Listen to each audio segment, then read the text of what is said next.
My morning journal dump.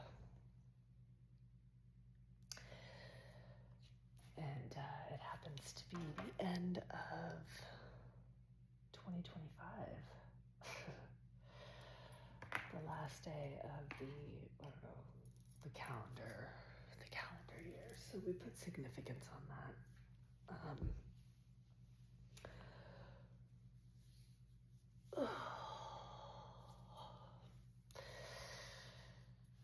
We all joke around, like, especially when social media became, we're like, oh yeah, fuck that year. This year is gonna be great. Last year sucks. And it's like, it's not even over, right? Amazing things can happen on one day. Or horrible things, but, don't count your chickens before they hatch, is my point. But we have imaginations, and there's a beauty in putting our imaginations to work, letting the creative juices flow, and the daydreams, and it's fun. It can be really, really fun. It can be pleasurable, joyful. You put forth a lot of effort, and then the parade pooper comes along, or just your own ego, right? Like, oh well, that was fun and all, but it's time to get back to work. That's not reality. This thing, this chore, this checklist that I have in front of me, that's the reality that I gotta focus on. Because that's what's, Anyway, I have, 2025 has been, I would say that it is like a rebirth, because I'm getting to see the world in a whole different way. This is all just coming to me right now. Like, I keep thinking that the rebirth is gonna be like, look, I've come out of my crazy hidey hole and I did it. But really what it is, well, maybe that's it. I did. This rebirth is, I've deconstructed everything else. I died. My 1972 necklace, I got that at the beginning of the deconstruction. And then I never took it off. And if I did take it off, I always knew where it was. Anyway, it ended up in someone's vacuum cleaner, mangled and destroyed. This year has been like a baby or a toddler, I don't know, trying to just roll over. How the fuck do I make this body move?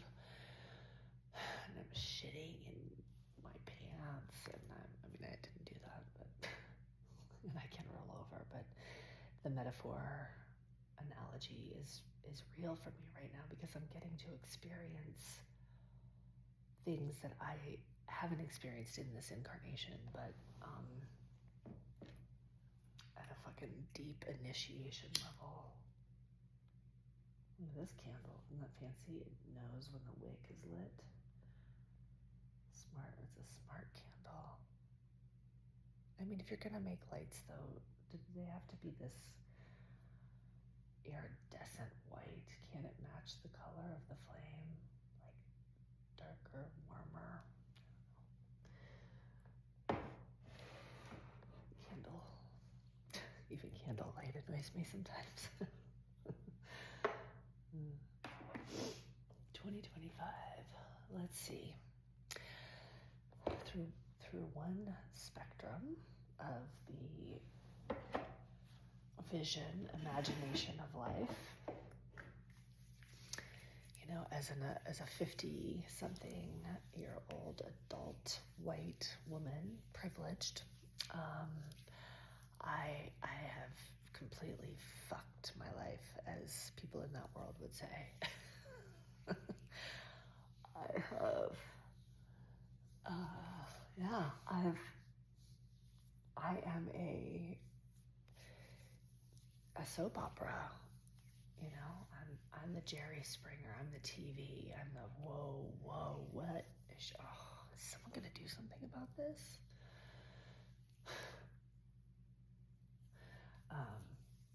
instead of coming to me like a caring person in my life, being like, hey, from my perspective, if I were in your shoes, I would be scared out of my ever-loving fucking mind right now. So are you okay?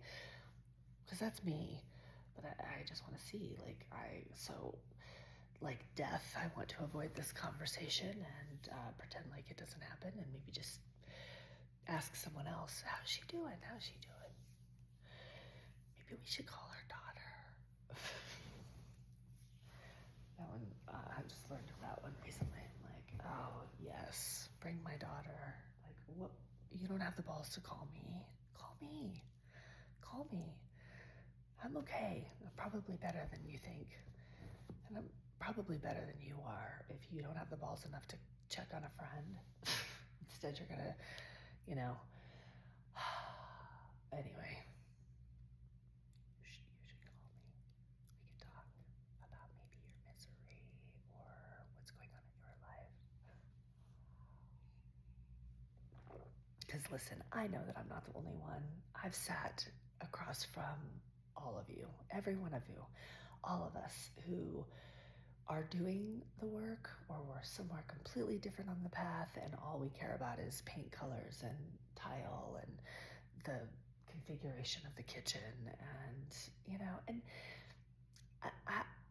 there's a lot more deeper things going on in this world. We have got some things, and what I want to do is talk about the possibility, the building, the creating, the imagination, the stuff that's kicked out of us as a child. Let's bring it back and get really, really, really imaginative, because things have got to be done differently. Everyone has swayed to the unhealthy masculine side. Women in the working world, we have put on our masculine pants and we are fucking hustler boss bitches. It's not creative. It's not imaginative. We've just gone into their fucking playground and now have to play by the rules. And when I say they, I do mean men, because they started the working world and we weaseled our way in. When you guys decided to go off and have a fucking war, we had to step in, and then we were like, shit, never going back into that fucking house again and putting on my apron. I'm gonna work and make my own goddamn money. And you guys have been fighting it ever since, and now we had to catch up with you because you've owned this. You've owned it. You've owned it, and we've had to play by your rules and fight and claw our way to even making the same amount of money for doing the same job. And ladies, Ruth Bader Ginsburg made that happen for us. She fought really hard in the courtroom by herself, a lone wolf woman in front of, a bunch of men, all of them white at that time. I don't know. I don't know if what year Clarence got on. Anyway, you be the judge. She be the judge. She be the judge that helped us. And if we aren't careful, we're going to lose all of it. We're losing. We've lost some of it already. So, give them an inch, they'll take a mile. Okay, so that brings me to where I find myself today. I was about to buy a van yesterday. Oh, I wanted this van. I wanted it so bad for so many different reasons. I had the money. I have the money. I have a plan. The utilization of it is beyond what would be fun. And yet, practicality, logic, and making a fiscally responsible decision, it's like, it doesn't make sense.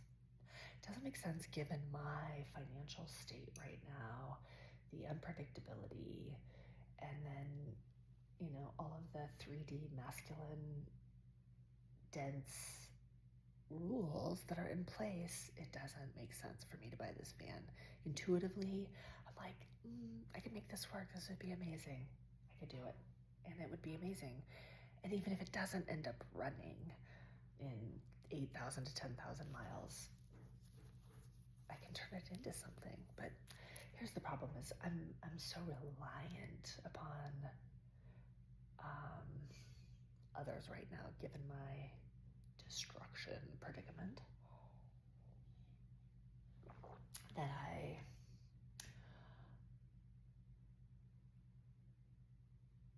I feel like buying this van, well, financially it doesn't, I've turned it down. I was like, I'll take it off your hands for $1,200. He was like, I'm better off donating it. And I was like, well, I have a GoFundMe. If you have to donate it, here it is. No better cause than the present. I mean, I guess that could always happen, right? But I was willing to pay the full price for this van, but the mechanic came back with a lot of scary shit. And I'm leaving for a 30-day docuseries on location shoot starting mid-January. More details about that. That's fun and exciting. It's dry January rehab, the cleansing of the temple. Oh my God, the new year. Oh, it's exciting. There's lots of exciting things happening. And I feel like I'm now finally taking agency for my own life. It's interesting that, there's the saying, like, no one's coming to save you. There is no Superman. And I've had several spectacular Supermen in my life this year. And they have come to rescue me.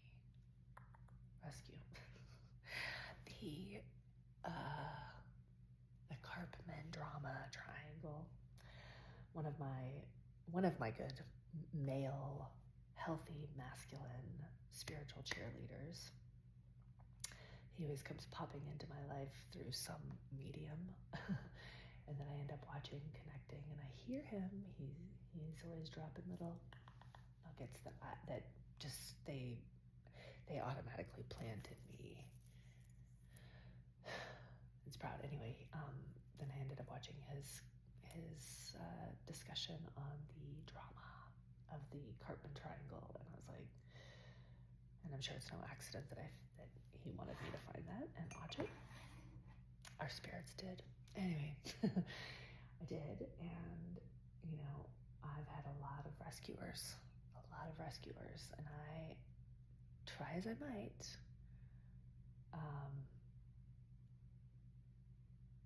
try to maintain my control, my power, my, sovereignty, the reality in this world with those men, and I knew it, and I thought, I can find the loophole, I can manage it, instead of just being like, this doesn't feel right to me, and that's all I need to know. That's my New Year's resolution, is I don't need to keep trying to dig, prove, because the more that I do that, the more that I try to negotiate with it, or, are you sure? It's like, my son reminded me of this the other day, and I point because he's up there, and that's why I'm kind of whispering this morning for my journaling entry.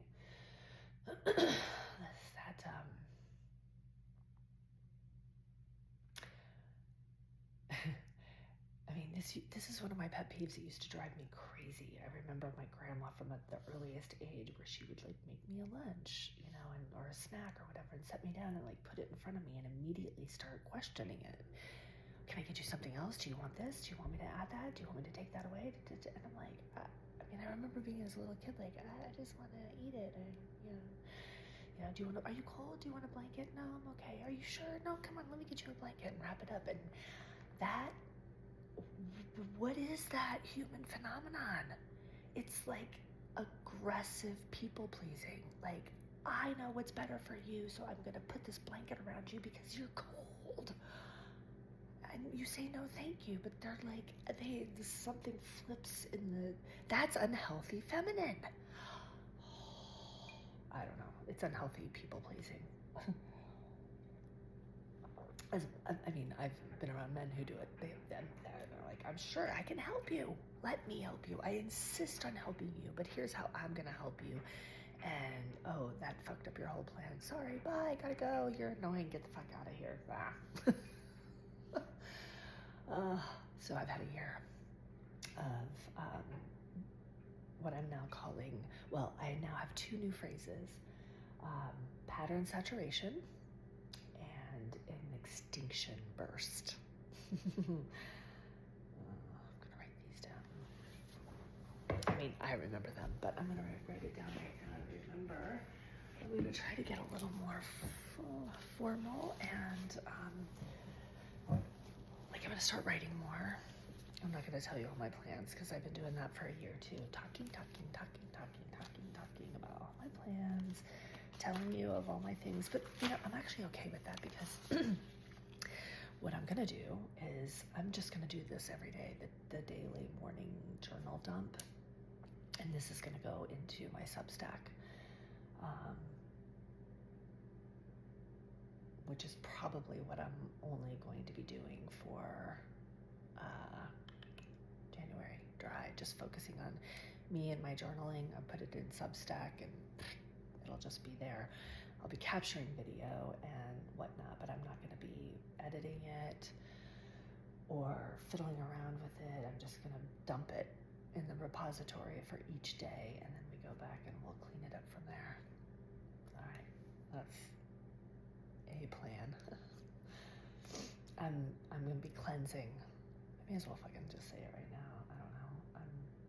I'm going on a cleanse. I'm cleansing the temple, washing my face of. Well, I'm just washing my body. I'm gonna wash my body, mind, and soul.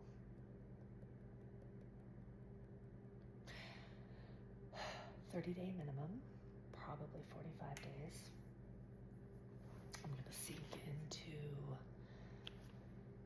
the appropriate environment for my dosha. I would like to be going to Bali or even India, but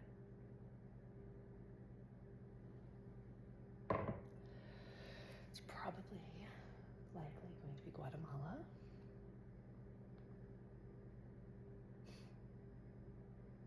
Anyway, I don't want to talk about it right now. It's here. It's here.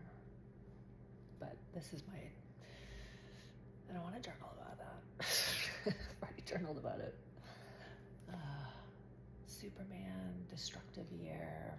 Let's see, I've been, oh yeah, one lens. I'm homeless. I've fucked my life. I'm penniless. I'm nomadic. I'm crazy. You know, I mean, like that's one. That's the Jerry Springer lens.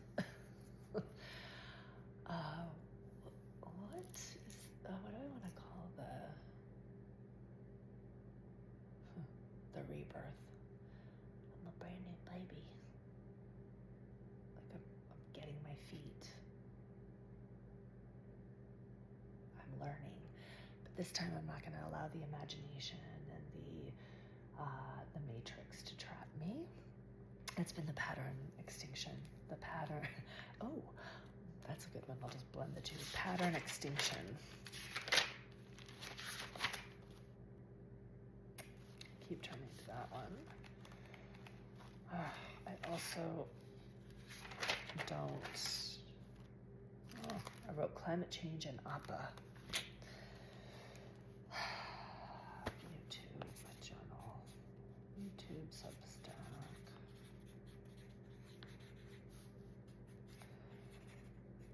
Daily journal.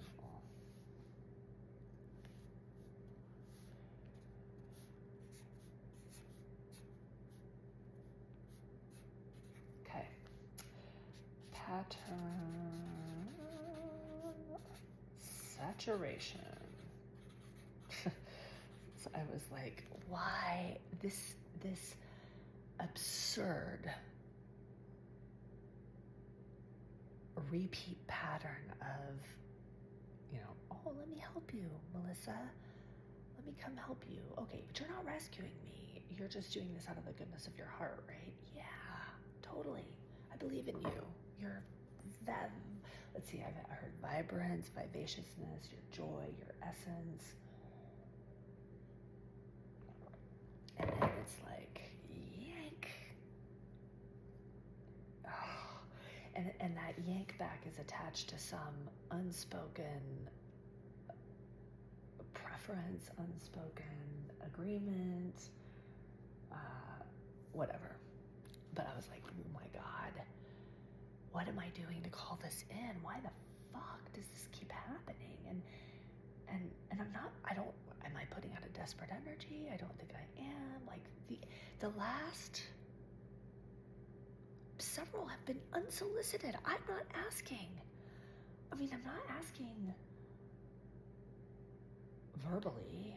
I'm not picking up the phone. I'm not even the proactive one. It's an offer to me that but I then take it thinking like, oh, well, I didn't ask for this, and I asked a bunch of questions. I did some due diligence, but somewhere in I want to also, there's the other thing, is like, I do want to believe in these people that I care about.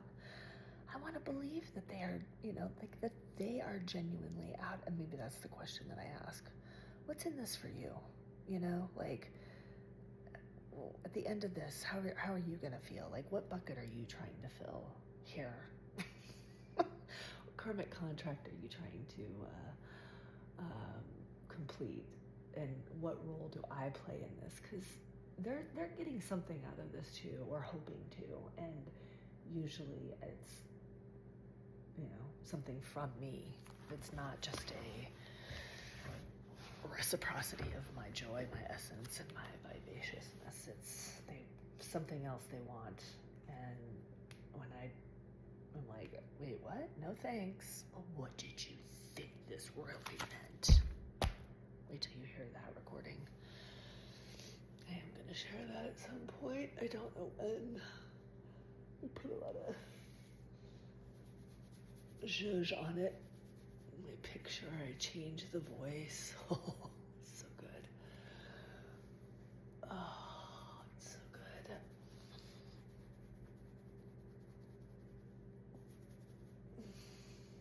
Sneak peek.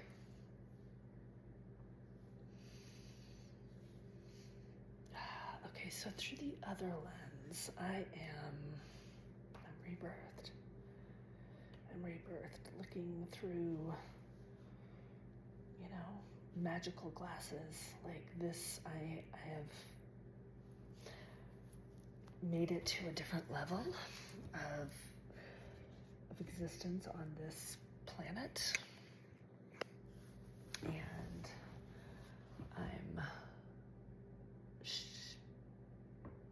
I have a belief in magic. I have a belief in following one's heart, following one's soul. Let's see if I can find the page that I keep turning to. I've turned to it like 10 times. Probably won't find it right now, but let's see. Oh, yeah. Elan Vital. Elan Vital. Follow thy heart.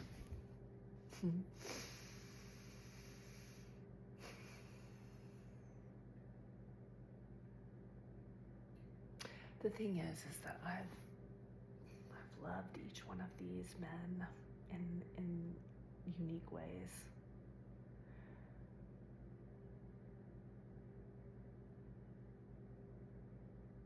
And so I miss them, but I know that somewhere along the way that this all, was for me. I went back into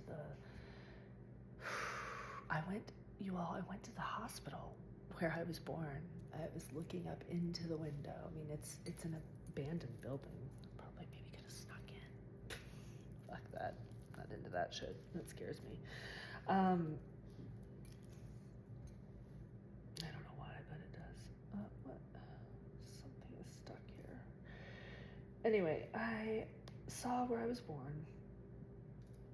I connected with my biological father through other relatives. It was a trip. I'm gonna tell that story. Just create that as its own Substack entry. My brother, my dad, my brother. My dad and my brother. I made a new mama.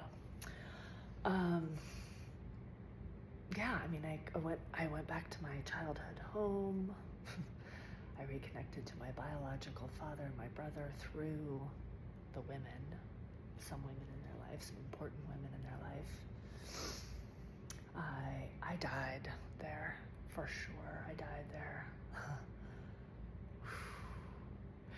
Yeah. I remember the weeks leading up to getting there, I was like, I feel like I'm fading away, like I'm dying. And I ended up in my worst nightmare. And a part of me did die. And the other part now has just been being reborn.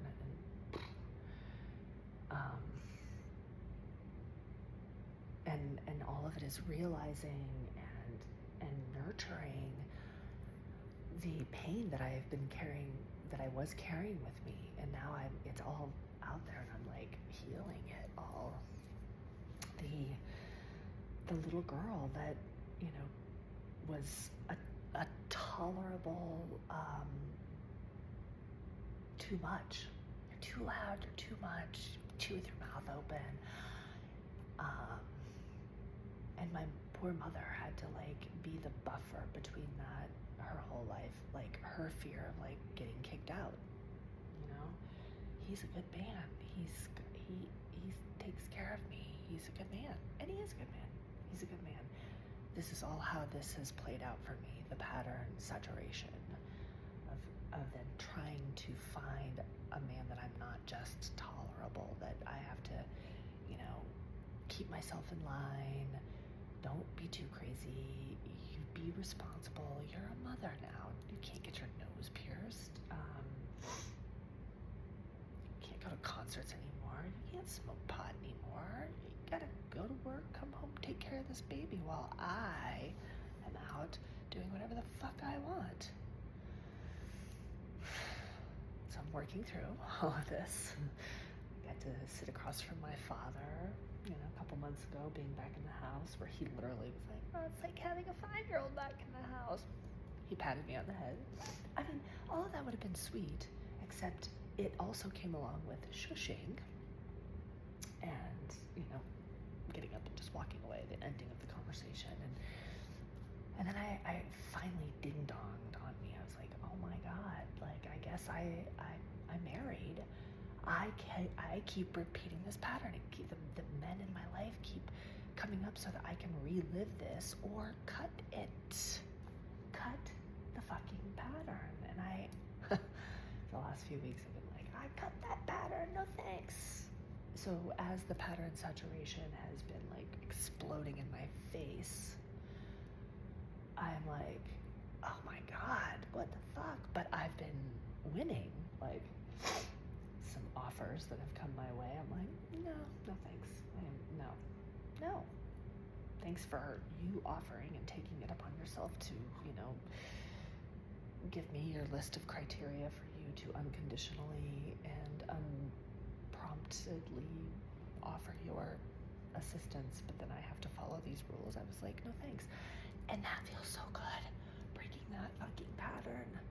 I mean, it was a big one. And then miraculously, right after that, I find money so that I can buy my own van. And then I find a van that I like, and then it doesn't make logical sense. Intuitively, I want it, but apparently there's, you know, not too much longevity on this motor. and there's other shit that needs to happen on it. And I just think that I promised myself that if the mechanic gave it a thumbs down, that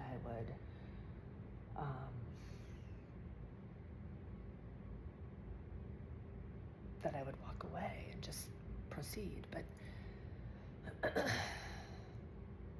But he didn't give like a full thumbs down. He's kind of like, I'd pass. But then later they're like, well, and now I can't tell if they're backpedaling to try to make it kind of a yes, maybe, because I'm not going to ask for my $50 back. They can have that no matter what. I just want like a fucking real, like, you know, given what you're going to use it for and whatnot. But there's no guarantees. And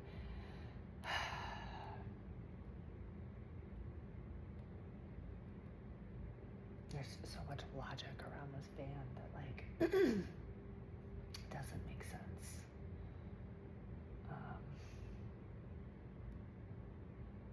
Anyway, following my heart is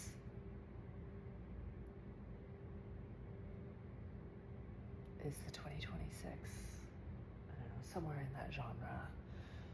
Truly letting my Elan Vital gnosis, knowing, lead the way, be the compass. I have a compass on my back, you all. It's the heart chakra. Can you see it? It's the heart chakra with a compass. I don't know. Yeah, you can. It's so pretty. I'm applying for Ayurvedic lifestyle living internships.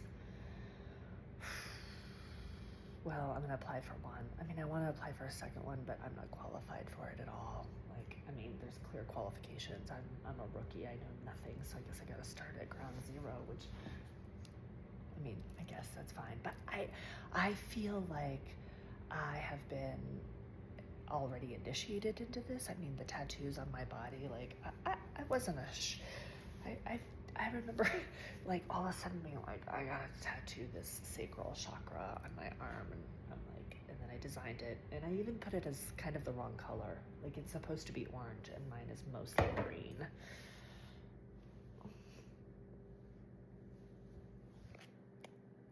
I love this. Anyway, it's dark. And, you know, if I'm gonna truly do these as my morning journals, then, you know, I'm in this, well, through Jerry Springer lens, I could call it purgatory state, or I can call it a liminal state of like still just getting my footing, which way feels correct for me. And they both do. Both feel correct for me. When I hold judgment against, oh, there's not enough light, I'm gonna have to whisper, I'm gonna be moving around, there's gonna be sound. And if I can just do those moments, you know, like without the judgment of like, well, I'm not gonna be able to, you know, share this, and it'll take a lot of editing, and da-da-da-da. If I just do it for myself as my own personal journal, which is the way all of this started, it's just so much better. I remember these, I can recall them. It's like my own integration.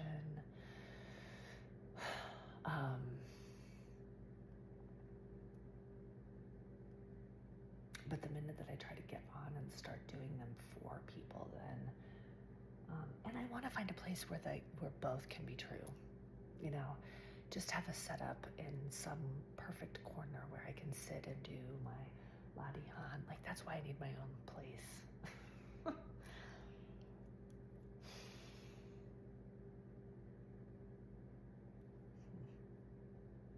Okay.